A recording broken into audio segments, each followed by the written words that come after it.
welcome to my channel. My name is Aksik, aka Arnika, and I have had many questions about how I use watercolor in coloring books. And by watercolor, I don't mean water-based markers or neocolors from the palette. I mean actual watercolors, like you see here. Those watercolors are from Rosa, just to shout out. You can use any watercolors as long as they're halfway decent, and most of the ones nowadays you can get on Amazon on very reasonable price are totally usable. A lot of people have been saying that whenever they try doing any watercoloring in the coloring books, it just ends up with a ruined page or holes in paper and huge bleed throughs and so on. And I am not saying that any of my methods are going to save you from that. I'm not standing over your shoulder and I don't know exactly what you're doing and what you're using. I can just show you what I do and how I cope. Because let's be honest, none of the coloring books are designed to be used with proper watercolor, the way the watercolor is supposed to be used with big washes.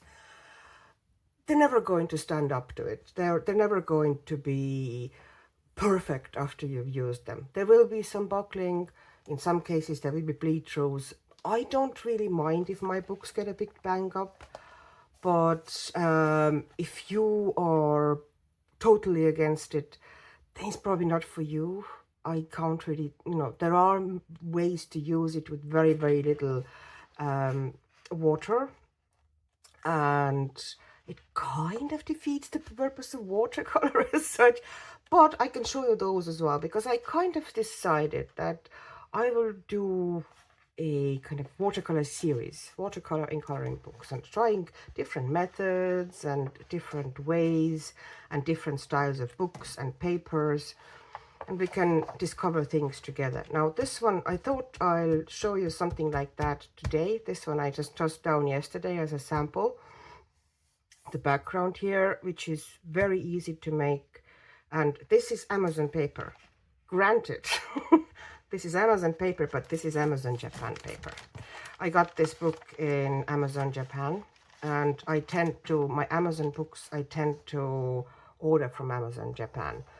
Like if I know that I want a book, I'll wait until I have enough books I really, really want Amazon books. And then I make an order and I order them from Japan, because the paper is just so much better for water.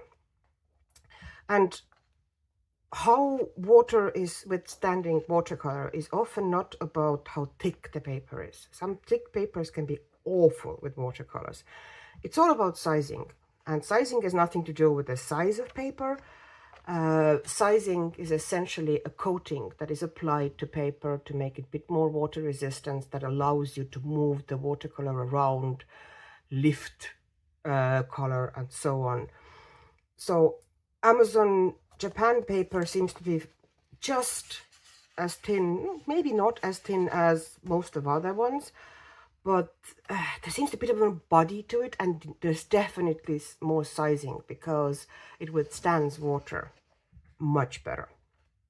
Anyway, I did not mean to do advertisement for Amazon Japan. Sorry about that. Went to the rant.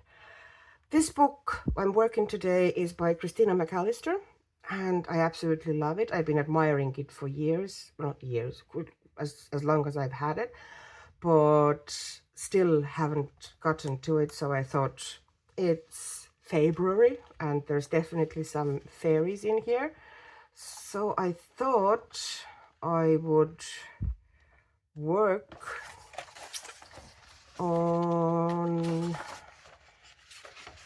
maybe this page. Yeah, this page.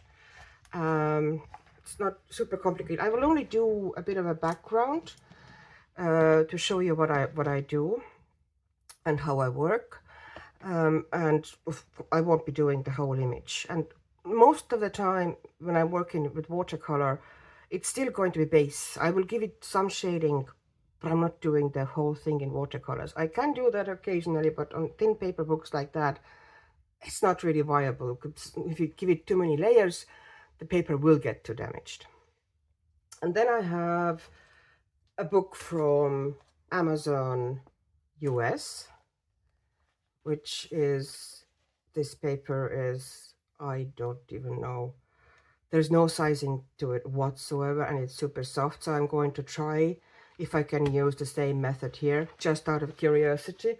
And the same story with one of my only books from Amazon UK, and the same thing, just to see if I can use the watercolor the same way. Now, one of the most important things about coloring with watercolor on a paper like this is your brush needs to be soft. If you want to have loose washes, like I showed here, loose and varied washes, and your paper is thin, you don't want to do any rubbing. You basically have to apply paint very gently with no rubbing, dabbing. I'll show you in a second. And to do that sort of a background, you kind of can't hold back on water. You need to have a fair bit of water. So you need a nice, I always use the biggest brush I can, because I find, especially for a loose background like this, it gives nice organic shapes. You have less streaking. It just gives better results. As long as it has a good point, which this one does. This is from AliExpress. It's the brush is by Simi Art, and they have the French fastening. They're very soft, they're lovely, very thirsty, and lovely brushes, and they don't break the bank. And another thing I, of course, have is my trusty water container, which has two compartments. This is for washing the brush and kind of getting the paint off, and this is making sure for you rinse it if you change colors, so you wouldn't contaminate the existing color on the paper. And of course, piece of kitchen paper. That's it. Now, I think she is sitting someplace in the forest, so we have to go for green again. Let's see which green we're going to choose. Let's go with we're gonna go with that very natural green, and I am not trying to dilute it much. I just go in with fairly strong paint, and you can see how it holds the point here. So it's thirsty. You can see how the belly of the brush is nice and full.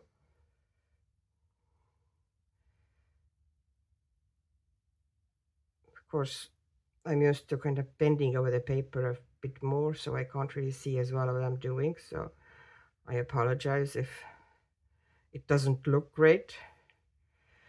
We're not trying to have even edges or anything like this. We're just working loosely.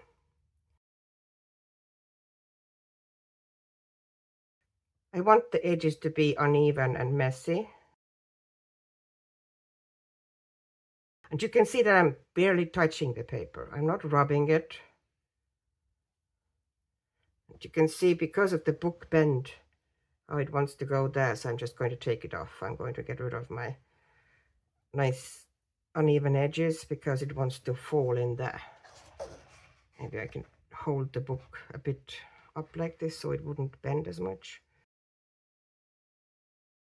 Watercolor is such a relaxing and fun medium to work with. And that's how it should be taken. You shouldn't be stressing out or trying to be super precise. I think the coolest results with watercolor happen when you just let yourself go. Oh, here's a bit that I forgot.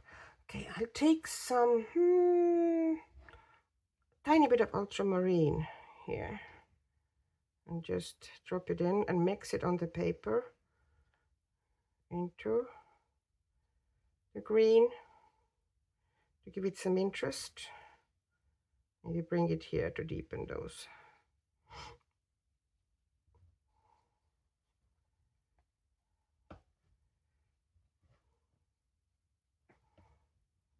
No. And now when I'm dipping the brush into the water, I don't dip it fully because otherwise this brush is super thirsty.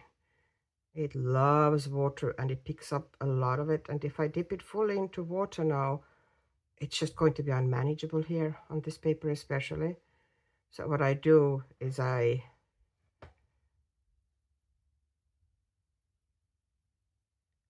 dip it kind of 1/3 of the brush head into water, and that's plenty. You can see how the point, the brush is big, but the point is small. So you're still able to do those details, or I was if I wasn't in a bit of an awkward position because of the camera and everything. But even that, and I'm not, absolutely not trying to be super tidy here.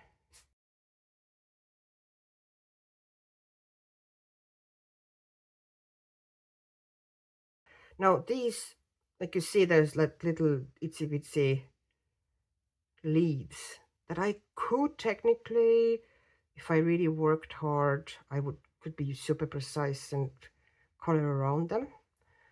But what I'm taking into account is that I'm probably going to use them acrylic markers or something to accentuate those edges anyway, or some pencil, you know. So if there's some, you know, if you get some paint onto it, it's not really a problem. No. I'm going to show you now how I'm going to do the water. Okay, so here's my water tub, and I'm just doing that. I'm not dipping the whole brush in. And don't rub the paper, kind of dab gently, like here. You don't touch, don't, like barely putting any pressure. Can you see?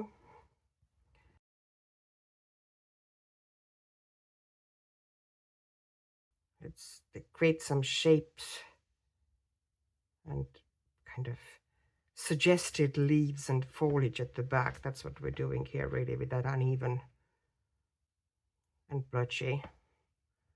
Dipping the brush again. Sometimes you want the wash to be super airy and white, but here we have grayscale at the back already. So doing a light airy wash here wouldn't really work, because then you would just see the gray glowing through it, and it's not really a good look. So just lay down pigment, thick and cheerful. Plus, let's be honest now about it. I like my colors strong and saturated.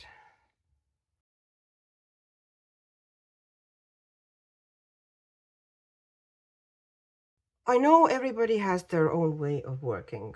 A lot of people like to do the image first and then leave the background last. I am in the camp of background first. I just like establishing the background. I find it helps me to decide what the image is going to be. And also, I like establishing the whole color scheme. Basically, I like basing the whole image before I go. Most of the time I would work like that. Occasionally, yeah, I go bit by bit, you know, do this part, everything, and then move on to next part. But that is relatively rare. In most cases, I work from background, from back to the front. Which, I don't know, everybody has their own preferences. My preference is this. Don't think there's a wrong or right way doing it. Don't let anybody to tell you, especially if you're coloring in your coloring books and somebody tells you you're doing this or that wrong. Like, no, I'm doing it my way. I'm doing it the way I like doing it, or that suits me. Just let people be. It's not that deep. It's our relaxation. It's our me time. Applying a bunch of rules to it and making it something that is almost work-like and perfectionist. Start kind of defeating the purpose. Although, who am I to talk? I do tend to overwork my images. I love my spare studio, Jackie from my spare studio. I love her work and her channel, of course. I'm sure you know her, but if you don't, definitely check her out. She has this incredible ability to relax with her pages and really use her color loosely and freely, and her results can be absolutely luminous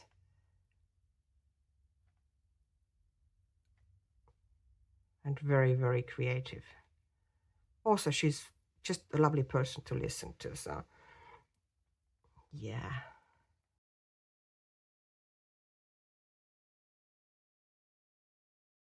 Okay, let's dip some Quinn Gold in here, just to have a little bit of extra warmth.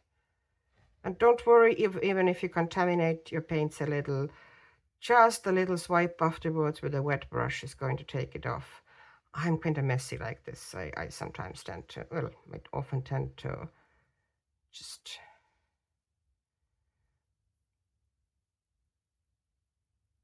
be pretty lazy and not really wash my brush always in between. Also, then the water gets dirty very, very fast. And I don't want it to get dirty. I'd rather that the water would be clean.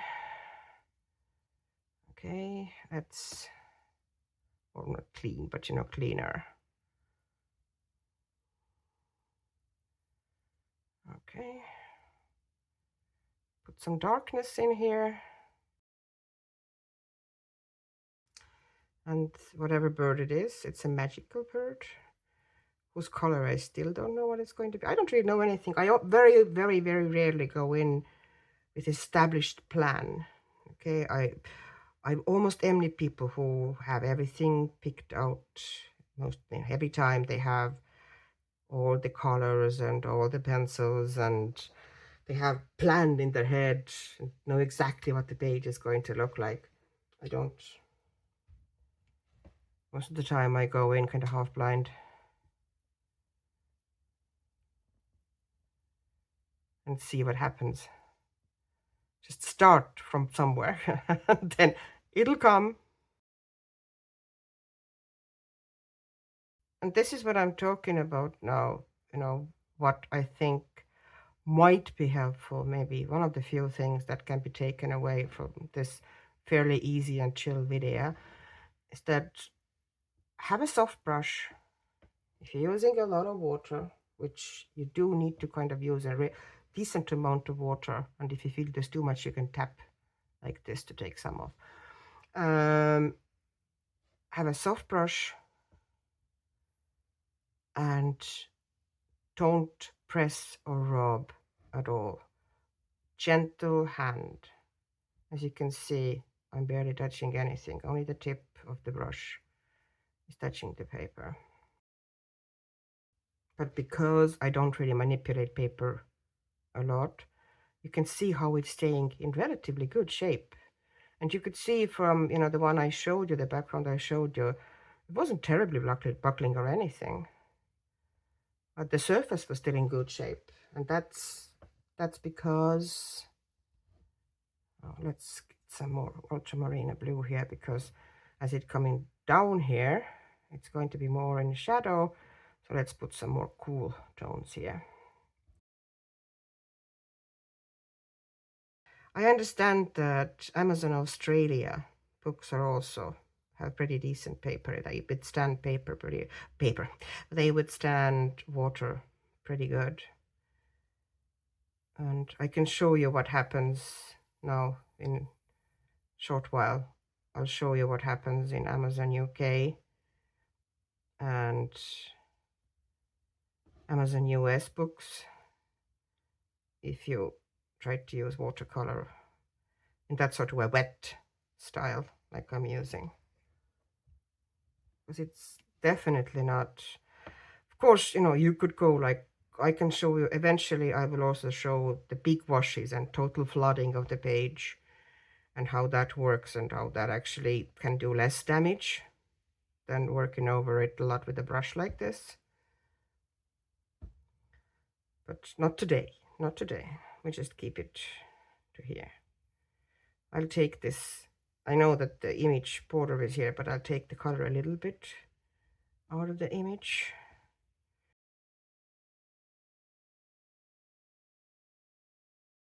Okay, now you have the wings.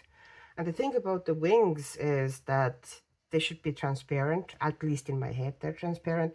So what I'm going to do is that I'm keeping lighter wash now. I'm going to take the same green I'm using here, and I'm going to give them a lighter wash of green.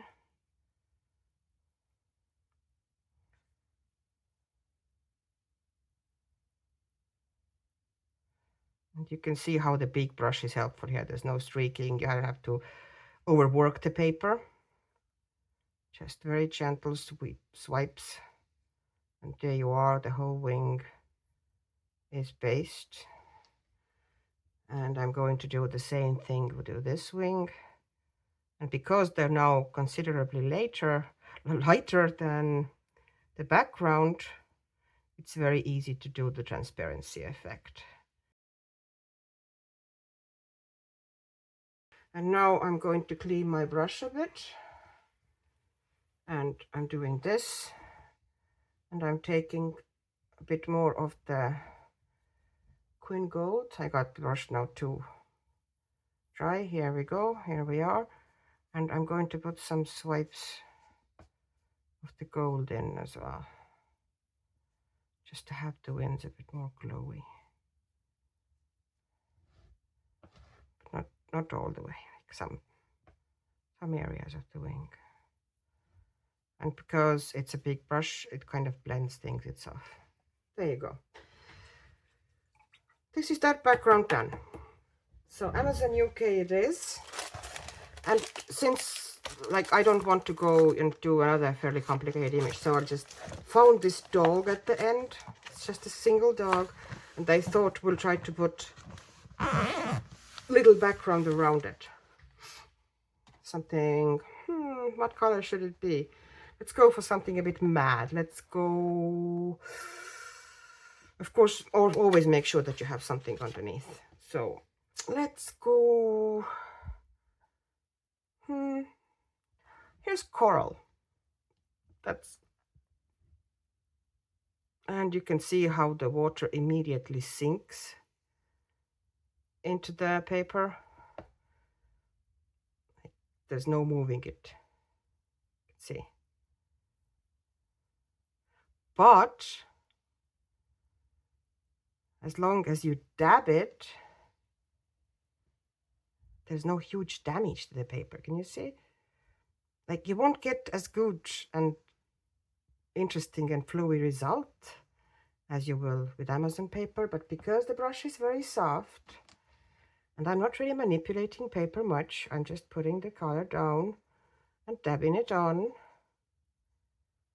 I am not utterly destroying the paper. It will buckle and it absolutely will go through. If you're trying to avoid that, that's not going to be your best way of working at all. See, I'm dabbing on water. I'm not rubbing. The moment I start rubbing, I'm going to peel the paper and kill the whole thing. I just need to very gentle. The less you touch it, the less you manipulate, the better. Is it magenta? Yeah, it's magenta rose. That's what I thought, looking at it. Those paints, rosa paints, and see how it bleeds into it, because there is no sizing. The water just spreads on the paper, you can see. So basically, what I should have done is kind of leave a little distance between the paint and the image, and it wouldn't probably have been as bad like this. Let's try kind of have it that way, and then maybe after we've done, bring it in. I don't use that method often in Amazon UK or Amazon US books, because there are simpler methods to work there, but I have done it. And as long as you're gentle like this, you can put down watercolor base and totally work on top of it afterwards, because you have not killed the tooth or paper at all. And as I said, there will be buckles. You can see here the buckle is already showing its face. But yeah, you can't really do mixing of the paper much, to some extent, as you can see here, but you saw how it happened. All the color went in. So no, it's not a great option on UK books, but as long as you're careful, you should be able to use some watercolor. Amazon US, and their paper, I think, is the worst. Okay, we'll take Industrin blue, which is very dark blue. And we don't, here definitely not much water, okay?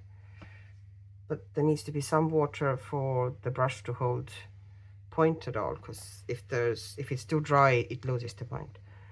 So let's see.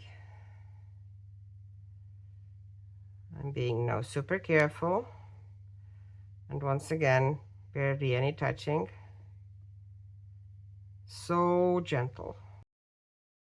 And surprisingly, I have to say, considering my previous experiences, and maybe because I'm using fairly dry brush here, it actually so far is doing better than the Amazon UK paper. So once again, I had a slight dip of the brush.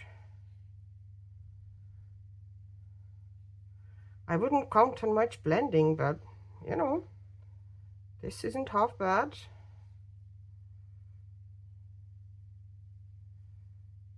So the main thing to take from this video is a gentle touch. In a books like that with thin and fragile paper, gentle touch, plenty of pigment, and depending on paper, always test first on a page you either don't care about or on a page that is especially there for testing. Many books have pages like this.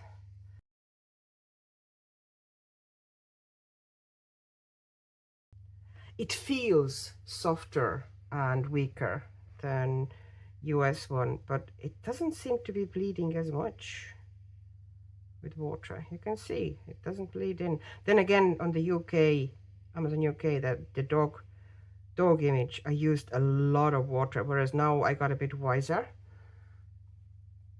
and I'm using very little water. I don't, for this technique anyway. I need to use some, otherwise it won't move at all. And all the benefits of the big brush are gone.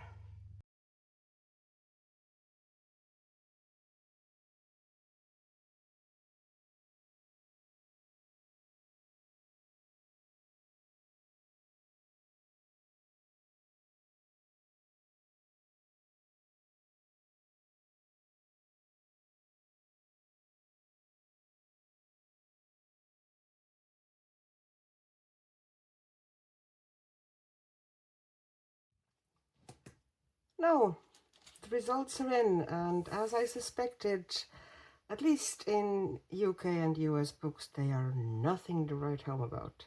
Especially, to my surprise, in UK books, because that I don't think it can be saved unless I go over it totally with pencil and change everything.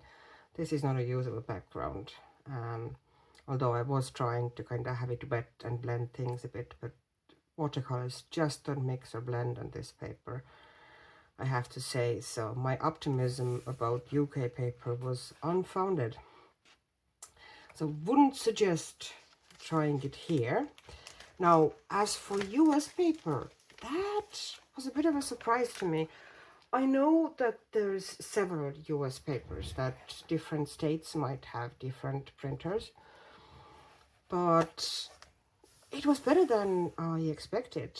As you might have seen, I kind of hated the sharp, uneven edges because I couldn't soften them or blend them, and they didn't look really good because color mixing wasn't happening.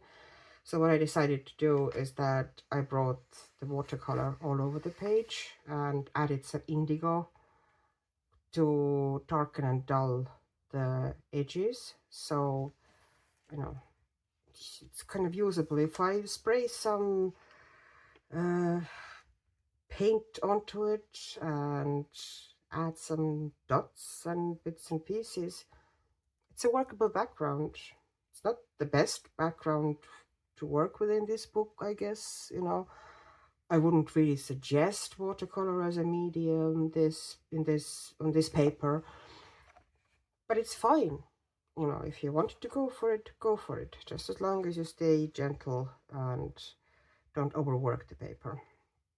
It should be doable, and of course it goes through. Like, this goes without saying. On the UK paper as well, the same story. It utterly goes through. Then again, on the Amazon books, on the one-sided images, does it really matter? I know that some people don't like if anything goes through, and in that case, yeah, I have to say, probably not your thing. No, and this is now the original one, the one that started the whole thing, the one on Amazon Japan paper. And this, gosh, the whole video sounds like go buy Amazon printed books on Amazon Japan, and this is not what I mean. I'm just showing that, on certain papers, on certain Amazon papers, it can be done, and the results are pretty cool. I kind of like this one. I achieved exactly what I wanted. It looks a bit like, kind of distant foliage with all the little shapes going on and different colors peeking through. And I probably will add some, with the pencil or acrylic marker, some, dots and tiny shapes there as well. And it'll look nice. I think it's totally doable. It's totally usable. And the same story goes for this one. This is just a bit brighter background. I used emerald green, and I think it was leaf green or something like this from Rosa range anyway. I think it looks lovely. I think I'm going to do most of this page. I'm definitely going to base everything with watercolors, and I will probably try to keep pencils to minimum and maybe add some metallic watercolors here, kind of shine them up a bit and her dress and everything. But yeah, I think it's going to be fun. I like the art in this book, so I'm going to enjoy that. And possibly, if time allows, I might even record some, and you can join me on this journey. So that's it for today. Next time, in our watercolor series, we'll use different watercolors in a different book on a different paper, and most likely a different method as well.